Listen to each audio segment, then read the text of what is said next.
այդ որ ասում եք Տիկին Գալստյան, այդ մենք ազգային ինքնության հենասյունն ենք 135 տարի, աչքիս առաջ գալիս է 004 շրջաբերականը, աչքիս առաջ գալիս է ձեր խմբակցության տարբեր անդամների, այդ թվում ձեր խմբակցության առաջին համարը հանդիսացող Ռոբերտ Քոչարյանից այդ ապօրինի գույքով բռնագանձելու այդ կարողության չափը, ասում է բանա, 135 տարի, 135 տարին բերեցիք Քոչարյանի ոտերի տակ, մատաղ արեցիք, դրա մասին մտածեք ավելի լավ է դաշնակցականներով։ Տիկին Վարդանյանն ասում էր, մենք սադո-մազոխիստական հակումներ չունենք, բնավ այդպես չեմ կարծում, հաստատ ունեք, որ նայում եմ, որ էլի նստացեք ու հեսա էլի շարունակելու եք խոսել ձեր խմբակցության անդամներով։ Կամ որ ֆայմ ունենայիք, կներեք, բայց չեք գա նոր ստեղ Տիկին Կյուրեղյանը չէր խոսիլ թոշակի բարձրացումից։ 16,000 դրամ մինիմալ կենսաթոշակ ստացող քաղաքացով թողել եք, հեռացել եք, մերժվել եք, գնացել եք, հիմա դարձել է օրինակ 46,000 դրամ ու դա մինիմալ կենսաթոշակն է, որի վրա ավելանում է օրինակ, բացի այն, որ մարդը ինչքան աշխատել է, այդքան ավել է ստանում, բացի դրանից այսօր մեր կենսաթոշակառուները ստանում են դեղեր, որի վրա իրենք բացառապես մեծ մասը իրենց կենսաթոշակից ծախսում էին դրա վրա, անվճար դեղեր, անվճար առողջության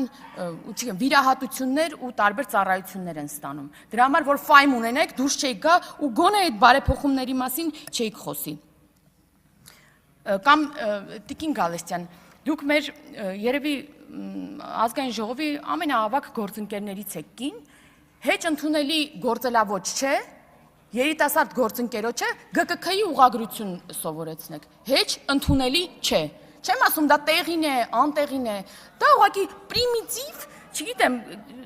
բան է էլի, փորձում եք ինչ-որ դիվիդենտներ շահել մի բանի վրա, որը հեչ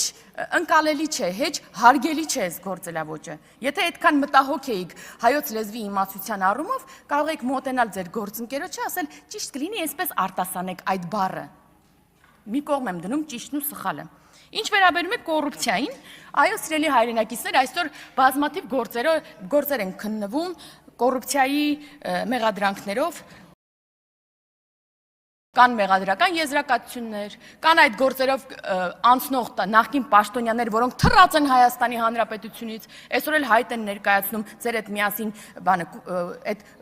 օլիգարխիկ իշխանությունը վերականգնելու։ Կան փլված գործեր, այո, կան նաև դատանում փլված գործեր, ու սա էլ խոսում է անկախ դատական համակարգի մասին։ Բայց անգամ մեկ փլված գործով, օրինակ, գոնե մեկ քաղաքացու մոտ չի առաջանում կասկած, արդյոք Հայաստանի Հանրապետությունում եղել է կոռուպցիոն իշխանություն, համակարգային կոռուպցիա։ Որևէ մեկի մոտ կասկած չի առաջանում, բոլորը 100%-ով գիտեն, որ այո, կոռուպցիոն օլիգարխիկ իշխանություն է եղել, որովհետև Հայաստանում բիզնեսի առաջ խաղացումը կախված էր քաղաքական կապերից, բացառապես քաղաքական կապերից, որովհետև Հայաստանում կոռուպցիոներները չէին պատժվում բացառապես։ Հիմա են անցնում այդ գործերով, որովհետև հիմա կա քաղաքական կամք ու չկա նման մոդել կառավարման, որովհետև Հայաստանում մենաշնորհները նորմալ էին, կար բանանը իր ներկրողն ուներ, տարբեր ինչ-որ ապրանքներ իրենց ներկրողն ունեին, ու ձեր բանան ներկրողները այսօր էլի տարբեր կետերից այսօր էլի պայքարում են, որպեսզի հայտնվեն ձեզ հետ բերեն այդ օլիգարխիկ իշխանությունը էլի կառավարման։ Որովհետև Հայաստանում բանակից ազատումն իր գինն ուներ, համասարան ընդունվելը իր գինն ուներ, պրավաստանալն իր գինն ուներ, տարբեր շրջանում տարբեր գին ուներ, ու եթե միտեղ այդ գինը փոխվում էր, սինխրոն փոխվում էր մնացած տեղերում։ Ու Հայաստանի Հանրապետության քաղաքացին այդ Հայաստանում ապրել է, ինչ որ մի ձև առնչվել է այդ ամեն ինչի հետ։ Ու ասում եք, պարոն Արծվիկ Մինասյանն էր կարծեմ երեք ասում էր այն գույքը, որը վերագրվում է այս ապօրինի գույքի բռնագանձման շրջանակներում պաշտոնյային, երբեմն իր հետ կապ էլ չունի։ Այո, պարոն Մինասյան, երբեմն ուղիղ իր հետ կապ չունի։ Ինչի այն ժամանակ այդքան այդ հարցերում անֆայն չէին։ Էլ Քենի, էլ Վարորդ, էլ Բաջանաղ, մենակ իրանց անունով չէին անելու, բայց որ դուք ձեր շուրջն եք նայում։ Կամ պտտվում եք ձեզանից ձախ, նայում եք այն մյուս ֆրակցիային։ Ինչ Չեք հասկանում, որ ամբողջ կյանքում չինովնիկը, պետական ծառայողը չէր կարող այդ դղյակներն ունենալ, այդ կարողություններն ունենալ, միանգամից 26 գույք ապօրինի գույքով անցնել, անշարժ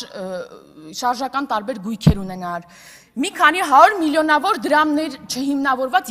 փողեր ունենալ, պարզապես չէր կարող, կամ Տիկին Գյուրեղյանն ասում է, դուք վախենում եք, որ չեք կարող ձեր հիպոթեքները մարել, այո, Տիկին Գյուրեղյան, մեր ֆրակցիայի գերակշիռ,